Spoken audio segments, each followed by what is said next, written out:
Changer de thème. Jean-Marie Le Pen a refait parler de lui mardi. Il donnait une conférence de presse pour lancer une association Jeanne au secours destinée à organiser le défilé du 1er mai que le FN a supprimé il y a 3 semaines. Coup de com' réussi ou raté, Laetitia? C'est raté parce que, en fait, cette conférence de presse, il la maintient alors qu'on est à 2 heures après les attentats de Bruxelles et qu'il n'en dit aucun mot. D'habitude, on en profite pour faire un peu de récup. Là, rien. Bon, du coup, dans la presse le lendemain, il y a eu 3 modestes reprises de la conférence de presse. Et en fait, s'il n'y avait pas eu ces attentats, je pense que ce coup de com' aurait été réussi. Pourquoi vous pouvez dire ça? Parce qu'en amont, la couverture médiatique dont Jean-Marie Le Pen a bénéficié était quand même assez étoffée. Regardez.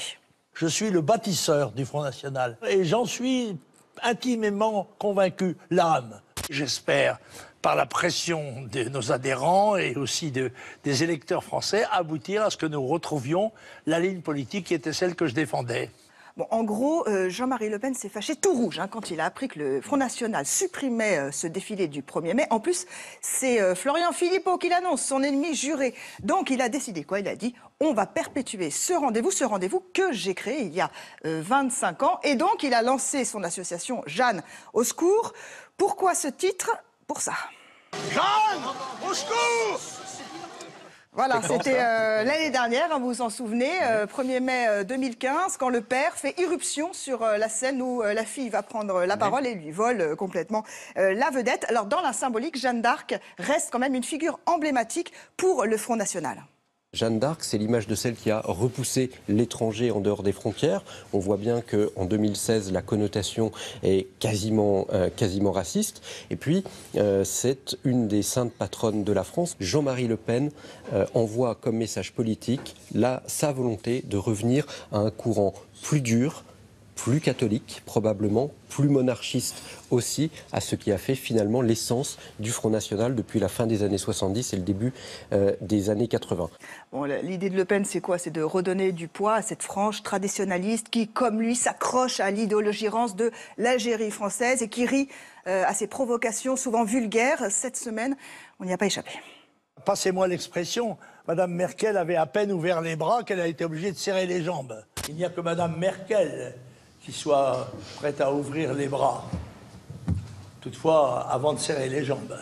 Voilà, mauvais goût par excellence. Ça s'appelle des éléments de langage version Jean-Marie Le Pen. Exactement, voilà. Les provocations, éléments de langage. Mais comme ses idées, sa stratégie de com', elle est dépassée. Et celle qui en parle le mieux, c'est sa petite fille. Écoutez bien. Jean-Marie Le Pen, pendant longtemps, a considéré que pour faire de la politique, il fallait être dans la provocation. Ça lui permettait aussi d'exister, parce qu'on ne vivait pas à la même époque, il y avait très peu de chaînes de télévision, le Front National était totalement boycotté. Aujourd'hui, je pense que ça, c'est derrière nous. Et malheureusement, j'ai le sentiment que là-dessus, il y a vraiment une lecture générationnelle qui est différente. Et ouais, même dans la communication, c'est la tragédie grecque, quoi. Après le meurtre du père par la fille, là, on a la trahison de la petite fille. Jean-Marie Le Pen a une manière de communiquer qui ressemble au marteau qui tape sur un clou. C'est-à-dire qu'en gros, il va taper toujours sur le clou, taper, taper, taper. Alors que ce que fait Marine Le Pen et ce que fait Marion Maréchal Le Pen, elles ont énormément de clous, énormément de marteaux, des registres très différents, puis surtout, elles savent faire autre chose que d'enfoncer un clou. Elles savent être souriantes, elles savent séduire, elles savent aller à la rencontre des journalistes, elles savent prendre une cigarette ou un café avec le journaliste à la pause, elles savent être sympas avec les gens. Marion Maréchal Le Pen, quand vous la croisez à la sortie d'un plateau de télévision comme ça m'arrive, elle dit bonjour à tout le monde. Jean-Marie Le Pen, là-dedans, c'est un grand-père, quoi. Un grand-père à qui on explique les réseaux sociaux et la communication moderne. Ça ne peut pas bien fonctionner. Et je ne crois pas beaucoup, moi, à sa capacité de nuisance, en réalité. Et alors, pour l'assister dans sa dernière croisade, dans la communication de sa dernière croisade, il est allé rechercher un banni. On l'a vu, en fait, mardi, c'est Laurent de Saint-Affrique, qui a quand même été exclu par Le Pen du Front National en 1994, largement critiqué ensuite par Le Pen. Évidemment. On n'a pas résisté à l'envie de poser à Jean-Marie Le Pen la question de pourquoi cette récupération, pourquoi il est allé le chercher alors qu'il l'a viré il y a 20 ans. Écoutez bien sa réponse au micro de Aïda Amara. Les dangers que court le pays rapprochent des gens qui ont été divergents en d'autres circonstances. Est-ce que c'est parce que plus personne ne veut travailler avec vous au FN? Plus personne ne veut travailler avec moi? Non, je crois qu'au Front National, il y a un certain nombre de gens qui souhaiteraient travailler avec moi, mais qui ne le peuvent, puisque la structure du mouvement est devenue totalement autoritaire. Faux. Son ancien staff, en fait, a choisi de rester au Front National parce que tout le monde espère un poste et que Jean-Marie Le Pen est quand même cramé. Voilà. Donc, il reste au Front National, notamment Alain Vizier, qui était son directeur de communication historique. Et alors, finalement, lui, en sortant de Saint-Afrique de la naphtaline, on peut dire que quand même, il nous envoie un message qui est très clair. Surtout, ne rien changer. Guy Lagacé, vous aviez réalisé un documentaire choc sur la réalité locale au Front National, c'était dans le Nord, diffusé en mai 2014. Est-ce que c'est l'un des reportages dont vous êtes le plus fier ? En tout cas, le plus fier, je ne sais pas, mais on était très fiers de ce qu'on avait fait.